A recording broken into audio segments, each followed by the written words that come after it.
Bonjour, bienvenue dans une nouvelle vidéo. Je vais faire un book haul du mois d'octobre parce que j'ai un peu exagéré en termes d'achat de livres, mais pas comme vous le pensez, parce que chaque mois qui passe, je me dis j'achète 3 fois plus de livres que je n'en lis. C'est ça mon éternel problème finalement dans la vie. J'ai passé un nouveau cap, maintenant j'achète des livres, mais je les achète sur ma liseuse. Donc ça prend moins de place, c'est moins cher. J'ai déjà lu 2 livres en plus que j'ai achetés ce mois-ci et que j'ai lu directement. Comment vaincre le roi démon en 10 étapes de Andrew Rowe. J'en ai parlé du coup dans mon point lecture d'octobre si jamais ça vous intéresse. Mais on va suivre l'histoire d'une jeune fille. Son monde c'est littéralement un jeu vidéo. Ne peut pas être de la catégorie héros, donc de la classe héros plus exactement. Donc elle décide de contourner les règles et de prendre une autre classe qui lui permettrait d'avancer dans sa quête, c'est-à-dire vaincre le roi démon sans être le héros de la prophétie qui doit vaincre le roi démon. Elle décide de prendre les devants parce que le héros doit se réincarner mais pas tout de suite et elle ne peut pas se permettre d'attendre que le monde brûle en attendant le retour du héros. Voilà, si vous aimez Zelda, ce livre est complètement une ode à l'amour que l'auteur a pour l'univers de Legend of Zelda. Moi je ne suis pas une experte en Zelda mais je connais quand même bien l'univers donc j'ai capté assez vite que c'était des références à Zelda. C'était une super lecture, drôle, c'était trop cool. Ensuite, j'ai également parlé de Lucia Diluvia, qui est un livre que j'ai lu du coup le mois dernier. Lucia Diluvia, c'est l'histoire d'une jeune fille qui a un père noir, une mère louve-garou, une sœur en étrange monstre et un frère qui a le pouvoir de devenir invisible. Elle-même craint un peu le pouvoir qu'elle pourrait avoir en elle. On comprend que cette étrange famille de monstres se cache surtout des violences sur les enfants, des violences que Lucia Diluvia subit, son frère et sa sœur aussi. Et en fait, pour s'échapper un peu de cette maison dont la noirceur a un vrai impact sur elle, elle va commencer à se faire des amis au lycée où elle est. Et ce groupe d'amis, ça va un peu être sa planche de salut, parce que voilà, Lucia Diluvia, toute sa vie finalement est contrôlée par ses parents. Et en fait, le sujet du livre était assez dur. Je pense pas avoir détesté ma lecture. Je savais pas trop quoi en penser une fois que je l'ai terminé. Voilà. Donc, soyez prévenus, hein, voilà, ça parle de violence au sein d'une famille, de différents types de violences, parce que son père et sa mère ont tous les deux des mauvais comportements avec leurs enfants, mais de manière très différente. J'ai ensuite acheté Crazy Spooky Love. Quand j'ai vu la couverture, j'ai dit non mais il faut que je l'achète. Donc il est un peu dans ma palle d'automne, même s'il n'est pas dans ma palle d'automne parce que je vous ai déjà fait une vidéo palle d'automne, mais en fait j'ai acheté plein de livres qui collent complètement à cette palle mais qui ne sont pas dedans du coup. Donc bon, écoutez, l'essentiel c'est de lire, hein, c'est pas de faire un perfect sans faute dans ma palle. Crazy Spooky Love, c'est l'histoire d'une jeune fille et qui vient d'une famille de médiums. Elle décide d'ouvrir son agence du coup de paranormal et elle est engagée pour chasser 3 fantômes d'une maison qui serait hantée parce que un meurtre n'a jamais été résolu. Je ne sais pas exactement plus de quoi parle ce livre, mais ça a l'air très drôle et j'ai un peu hâte de le lire. Ensuite, j'ai craqué, il y avait une promo sur la nouvelle saga, la nouvelle saga de Holly Black, qui sont les tomes de l'Offrande et La Valeureuse. Je ne sais pas où ça se situe, si c'est dans le même univers que Le Prince Cruel ou quoi, mais je suis très fan de Holly Black et depuis qu'elle a écrit pas mal de romans sur les fae, ou les fées, je ne sais pas. J'aime beaucoup, moi j'ai adoré la trilogie du Prince Cruel, j'aimais aussi les petites œuvres qu'elle a fait à côté comme Les Sœurs Disparues et elle avait fait aussi un livre sur le Prince Cardan qui était illustré assez court mais qui était très sympa quand même. J'ai acheté également Au fond de la forêt ou quelque chose comme ça et après elle avait réécrit. En fait j'ai tellement de livres d'elle à lire dans ma palle que je me suis dit si tu les achètes, peut-être achète-les en numérique parce que là j'ai quand même une sacrée collection de Holly Black et bon bah comme je vous ai dit j'ai un peu craqué parce que les deux étaient en promo parce que le troisième vient de sortir, le troisième qui s'appelle,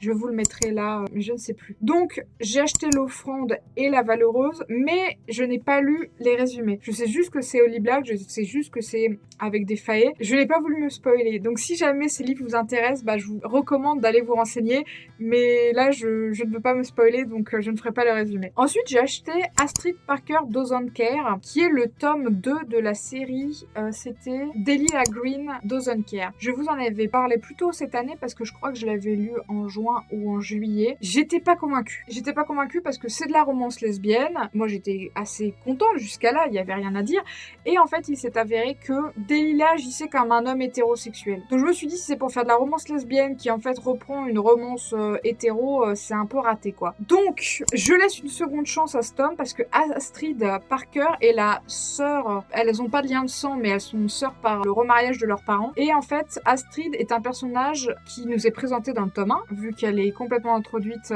Delilah vient littéralement à son mariage, et en fait, vous vous doutez bien de la fin de Delilah si Astrid est encore une romance lesbienne, je tiens à le préciser. Astrid, elle a pas trop l'air queer dans le tome 1. Du coup, je me suis dit, ça peut être intéressant si c'est une femme qui se rend compte, du coup, peut-être de sa bisexualité. À un âge, elles doivent avoir peut-être fin de la vingtaine, début trentaine, je dirais. Donc, je me suis dit, ça pourrait être intéressant de lire une romance lesbienne où un des personnages se rend compte que peut-être elle est attirée par les femmes, alors qu'avant, elle ne s'était jamais posé la question. Donc, je sais juste que du coup, on va suivre Astrid. Elle est décoratrice d'intérieur. Et en fait, elle va participer à une émission. Et elle doit rénover un hôtel, je crois.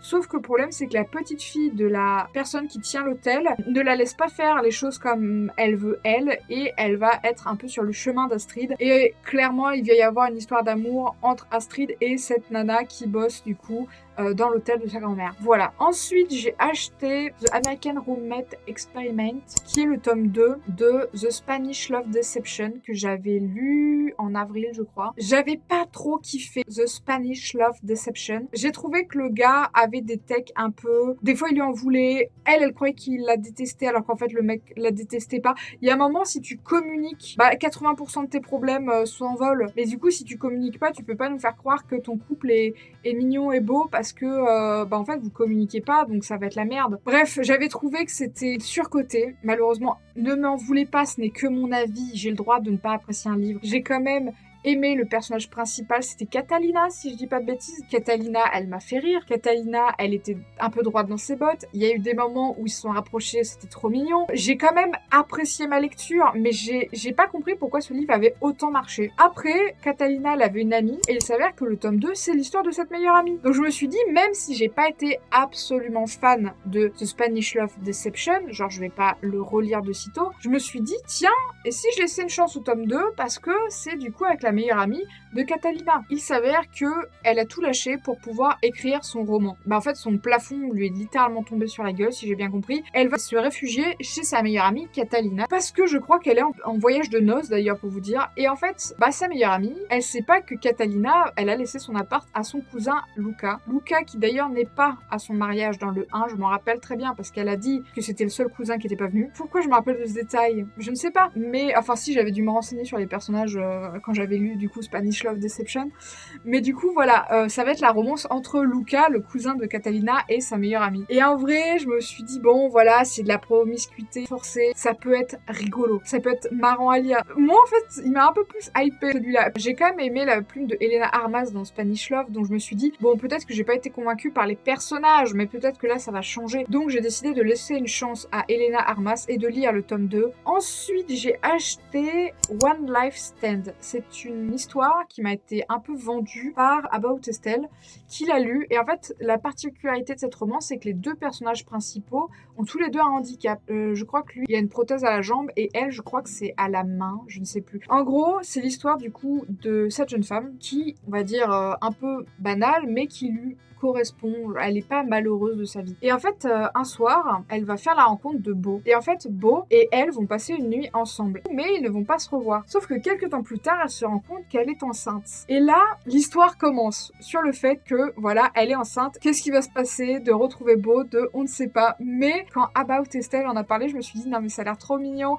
Et il a été traduit. Donc j'ai dit, non mais il faut que je l'achète. Je suis vraiment tombée dessus par hasard en plus. Et j'étais en mode, non mais j'ai trop envie de lire ça. C'est une romance inclusif avec des personnes qui ont des handicaps et elle l'avait vraiment vendu en mode un sans faute, il n'y a pas de crise des 90% nul pour tout casser à la fin, donc ça m'a un peu intriguée, donc j'ai envie de découvrir cette histoire. J'ai également acheté Carmilla de Joseph Sheridan, le Fanu. Vous connaissez peut-être, en gros je l'ai acheté parce que bon, elle était pas très chère et c'est un classique que je me devais de lire. Carmilla, c'est une des premières histoires de vampires où on suit Carmilla. Je crois qu'elle est connue dans le roman Elle séduit des femmes, donc il y a un côté un peu saphique. Donc j'étais en mode, non mais attendez, la vampire originelle est lesbienne, mais il faut que je lise ça. Je pourrais pas vous en dire plus, je sais juste que ça parle d'une nana qui est une vampire et qui, du coup, a l'air de s'en prendre à d'autres femmes.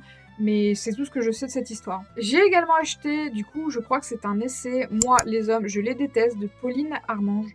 J'étais assez intriguée par cet essai. Alors oui, le titre tout de suite, je vous l'accorde, donne le ton, mais je vous en dirai plus quand je l'aurai lu. J'ai acheté Mors-moi si tu peux. Je vais vous lire le synopsis. Dans une société où vampires, loups-garous, sirènes, sorcières et humains vivent en harmonie, Shan n'aspire qu'à une chose, qu'on lui fiche une paix royale. Hélas pour lui, son manoir, connu pour ses pouvoirs d'autoprotection, est régulièrement pris pour cible par des humains en quête de sensations fortes. Alors certes, avoir recours à la contrainte vampirique pour se débarrasser des derniers intrus en date n'était... Pourquoi ça coupe? Ok, bon, bah j'ai pas la suite.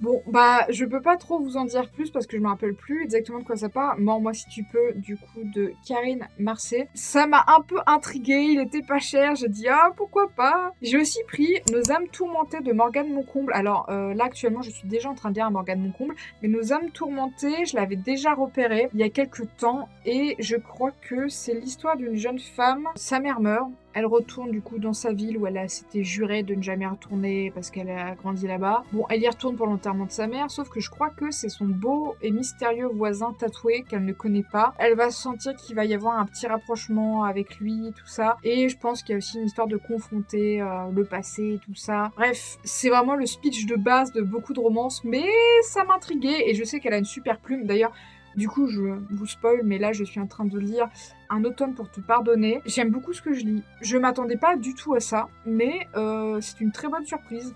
J'adore chaque nouveau chapitre. Je sais pas comment elle fait, mais je suis encore plus en mode, mais c'est incroyable. Elle arrive à tenir un rythme. Pardon, j'ai complètement dérivé sur ma lecture en cours. Mais voilà, du coup, j'ai acheté Nos âmes tourmentées de Morgane Moncomble. J'ai aussi acheté, parce qu'en fait, elle l'a trop bien vendu, Audrey le souffle des mots a vendu Romance de Arnaud Catherine de manière vraiment trop...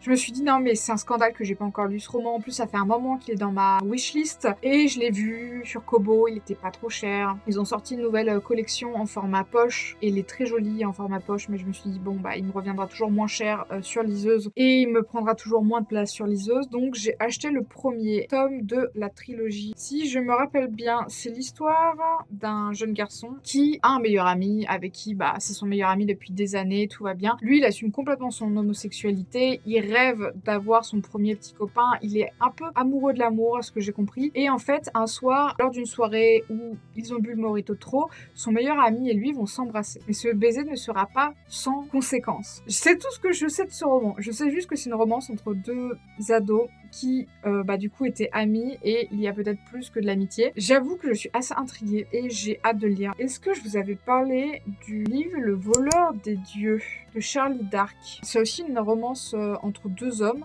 En fait, c'est que j'arrive plus à me rappeler si je l'ai acheté à la fin du mois de septembre ou si je l'ai acheté en octobre, mais je me rappelle pas vous en avoir parlé là comme ça de mémoire. Ça se trouve j'en ai déjà parlé, mais bon, je vais quand même vous en reparler. Le voleur des dieux, c'est l'histoire d'un jeune homme qui pense pouvoir voler n'importe qui tout le temps. Sauf qu'il s'avère qu'il se fait malheureusement un jour avoir par l'un des dieux qu'il vient de voler. Et celui-ci va lui demander de travailler pour lui. Je pense que ça va pas très bien se passer pour lui et je sais que c'est une romance du coup MM. Ça a l'air sympa. J'y ai pas pensé. Dans ma palle d'automne, j'aurais grave pu mettre A Witch's Guide to Fate Dating a Demon que j'avais acheté il y a déjà quelques temps. J'aurais aussi pu mettre en vrai A Kiss of Deception, mais c'est une trilogie, j'ai les trois sur ma liseuse. Est-ce que j'ai acheté autre chose? Je crois que c'est tout. J'ai quand même pas mal acheté de livres du coup ce mois-ci sur liseuse. J'ai acheté 15 livres sur liseuse ce mois-ci. Waouh! Je pense que ne pas les avoir sous les yeux constamment, du coup j'y pense moins à ces livres-là vu que je les ai pas en format papier. Mais à vrai dire, je trouve ça assez agréable de lire sur liseuse, donc finalement ça me dérange pas trop de les avoir sur liseuse. Et j'ai l'impression que je lis plus vite sur liseuse. Mais c'est peut-être juste une impression, peut-être qu'en fait je me rends pas compte qu'aussi c'est peut-être des livres plus courts. Donc j'ai acheté tous ces livres-là. Et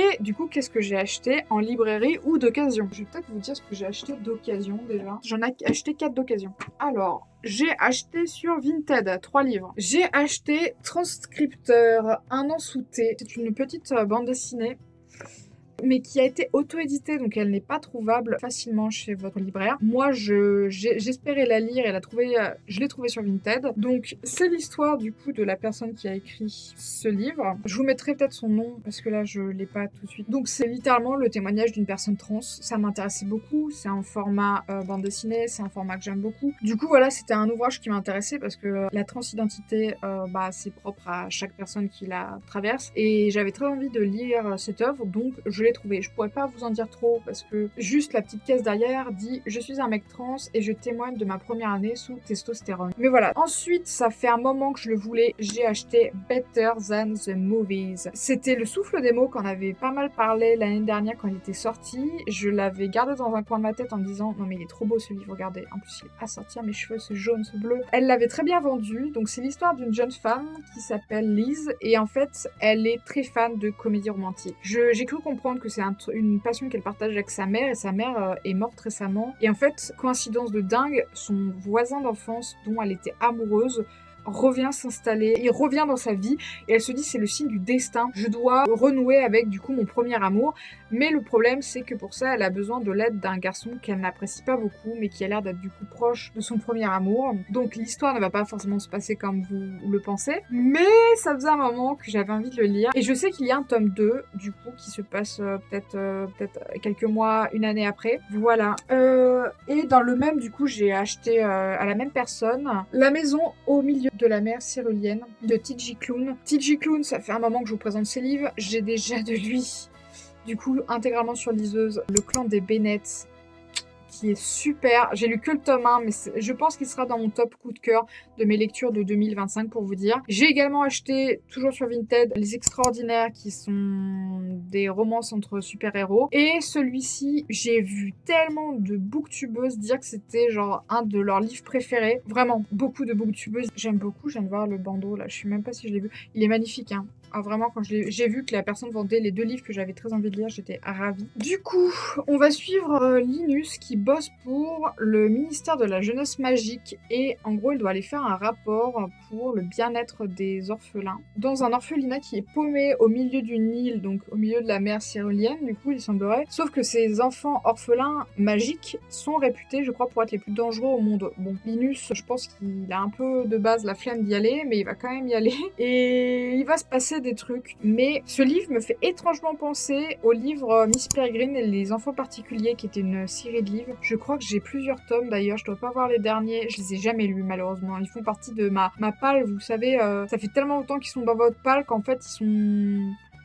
C'est un peu comme si vous les aviez lus sans les avoir lus. Faudrait que je les lise. Bref, ça m'a un peu fait penser au côté Miss Peregrine et les enfants particuliers. Ça a l'air hyper sympa. J'ai hâte de le découvrir. En plus, moi, j'aime trop quand il y a des... En fait, je me suis rendu compte récemment que j'aime beaucoup quand il y a des enfants.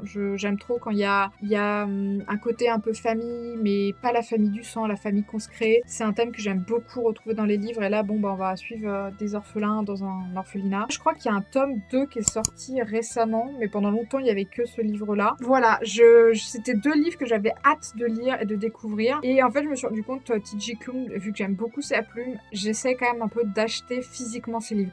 J'aurais pu acheter La Maison Cérulienne sur Kobo. En fait, j'ai envie d'avoir une bibliothèque assez queer, donc je privilégie l'achat de livres physiques queer et où c'est des livres que je sais que je vais apprécier. Voilà, la plume, les auteurs, voilà. Et T.J. Klune, je sais déjà que j'aime sa plume, donc... Voilà, encore un livre de lui qui est dans ma palle et que j'ai hâte de lire. Et le dernier livre que j'ai acheté d'occasion, c'est Les 4 accords Toltec. Vous connaissez peut-être ou peut-être pas. Il était dans ma wishlist depuis longtemps. Je suis tombée dessus par hasard, donc je me suis dit, ah, pourquoi pas. J'ai également pris en petit livre, je vais te dire essai, mais je suis pas sûre du terme, d'Ovidie, La chair est triste, hélas. Il me semble que quand il est sorti, à l'époque, il a dû sortir en 2023, si ma mémoire est bonne. Je l'avais déjà repéré et là il est sorti en livre de poche, donc je me suis dit oh mais pourquoi pas. Il est très court, je vois il fait 109 pages, donc ça sera vite lu si je me motive. Ce livre est la confession intime d'une femme qui a décidé de ne plus avoir de relations sexuelles. Au fil des pages, écrire dans un souffle et dans chaque ligne porte le poids d'une colère longtemps retenue. Elle raconte ce jour où elle n'a plus été capable de partager son lit avec qui que ce soit. C'est quelque chose qui m'intrigue beaucoup, enfin j'ai vraiment hâte de lire cette œuvre. Ovidie, je la connais déjà, elle a écrit d'autres livres. Cette collection-là, Le Point, avec les couvertures violettes, j'aime beaucoup. Toujours chez les libraires, j'ai acheté le même jour L'Arbre d'Halloween de Ray Bradbury. Ray Bradbury, vous connaissez peut-être parce que c'est le monsieur qui a écrit Fahrenheit 451, qui a été une de mes meilleures lectures de l'année dernière et qui restera sûrement un de mes livres préférés si je devais faire un top. Je l'ai déjà terminé, donc je l'ai terminé malheureusement le 1er novembre, donc vous ne verrez mon avis lecture que le mois prochain quand le mois sera terminé. C'est l'histoire de Tom et de ses amis qui, le soir d'Halloween, sortent déguisés de chez eux, doivent rejoindre leur ami Pipkin qui malheureusement semble être absent. Et en fait, ils vont passer la nuit d'Halloween à travers le temps pour retrouver Pipkin qui s'est perdu dans les limbes de l'histoire d'Halloween au fil des époques. Ils sont entraînés par un homme qui s'appelle Monsuaire et qui va les accompagner tout au long de leur voyage. C'est un peu un conte historique qui retrace les différentes versions d'Halloween au fil des époques et aussi des continents. C'est marrant parce que quand je l'ai commencé, je m'attendais pas du tout à lire ça de Ray Bradbury, mais en fait, c'était quand même une bonne lecture. Il s'amuse vraiment avec les mots. Il y a quand même des blagues, hein. Ce livre a réussi à me faire rire et il a aussi réussi à me tirer une larme vers la fin. Donc je dirais que c'est pas le livre qui me marquera voilà, à vie de Ray Bradbury, mais c'était complètement de circonstance avec le mois, donc je me suis permis de le lire. Il est assez court, hein. Il fait 166 pages, donc je l'ai lu pour ce mois d'octobre. Alors au début du mois, j'ai acheté... Je l'avais même commandé pour vous dire The Summer Hikaru Dai, le tome 6. Je l'ai déjà lu, j'en parle dans mon point lecture d'octobre. Il s'avère que l'histoire avance dans le pourquoi du comment, mais également dans l'histoire personnelle du coup de ce camarade de classe qui est celui de Hikaru et de Yoshiki. On comprend qu'il se passe des choses, pourquoi peut-être se passe-t-il des choses. Ça commence à prendre forme, se mettre en place le pourquoi du comment, mais malheureusement le tome se termine à un moment assez crucial et du coup j'ai hâte de lire le tome 6, d'avoir des réponses à mes questions, de voir aussi qu'est-ce qui va se passer. C'est assez frustrant, mais c'était bien, c'était très bien. Je pense que j'ai un tout petit peu moins aimé ce tome-ci, mais c'est pas grave, ça reste quand même dans la continuité de ce qu'on nous a présenté, donc c'était quand même très bien. J'ai encore 2 livres à vous présenter. Envoûtée de F.T. Lukens, qui est une auteurice que j'adore. J'ai lu cette année d'elle So This Is Ever After, qui, pareil, je pense sera dans mon top des lectures de cette année. Bon, et bien, Envoûtée était sortie pas longtemps après, me semble, en librairie, et je me suis dit, non mais regardez, encore une fois, on dirait trop un bouquin fait pour être lu en octobre. Je crois que c'est l'histoire d'apprenti chasseur de fantômes. Rook n'a pas de pouvoir, mais une envie dévorante d'appartenir au monde de la magie. Au mépris du danger, il a inventé le magicodeur grâce auquel il parvient à se faire embaucher par Antonia X, un mage rebelle. Là, il apprend à lancer des sorts et à faire la connaissance de Sun, autre novice, au charme solaire et à la langue bien pendue. Mais les autorités occultes n'aiment pas qu'on les défie, et Rock va devoir affronter plus puissant que lui, secondé par son crush, qu'un sort a transformé en chat. Ah, alors, je me rappelais pas de la dernière ligne. Secondé par son crush, qu'un sort a transformé en chat. En fait, je veux juste aimer ce livre. J'ai pas d'autres attentes, je veux juste kiffer mon moment de lecture. J'ai hâte de le lire. Est-ce que je le lis en novembre, là, alors que j'ai une autre vidéo que je suis en train de tourner où j'essaie de lire le plus possible de livres de ma palle d'automne, parce que malheureusement, on est en novembre et j'en ai toujours lu aucun. Enfin, du coup, j'ai attaqué, je vous ai dit, Un automne pour te pardonner, il en fait partie. Mais celui-ci, il est trop dans le thème. Je sais pas, je verrai, on verra.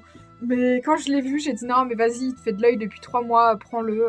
Et le même jour, j'ai acheté un autre livre qui me fait de l'œil depuis cet été, Nos constellations de Florence Quentin. C'est l'histoire de 2 jeunes garçons qui ont été amoureux. Je ne sais pas si la relation a abouti ou pas, mais malheureusement, un des 2 garçons a dû déménager et leur histoire s'est arrêtée là. Sauf que des années plus tard, une fois adulte, eh bien, le garçon qui est parti revient en ville et je crois que le garçon qui est resté a dû reprendre l'entreprise familiale et ils se retrouvent une fois adultes, du coup confrontés à peut-être ce qu'ils ont laissé derrière eux, leurs sentiments, tout ça. Déjà, j'adore la couverture. Je suis désolée, je suis très fan de la couverture. Ce livre me donne trop envie depuis que j'en ai entendu parler. C'est encore une romance du coup entre 2 garçons. Ça a l'air trop bien! Ça a l'air trop bien, j'ai hâte de le lire. Ouais non, j'aime trop la couverture, mais je l'ai déjà dit ça. Voilà, et je crois que du coup, bah, j'ai fini de vous présenter tous les livres que j'ai achetés ce mois-ci. Voilà. Donc j'espère qu'il y en a que je vous ai fait découvrir, j'espère qu'il y en a qui vous ont donné envie, j'espère que ça vous a donné envie de lire tout simplement. Puis moi je vous dis à bientôt pour une prochaine vidéo. Bye!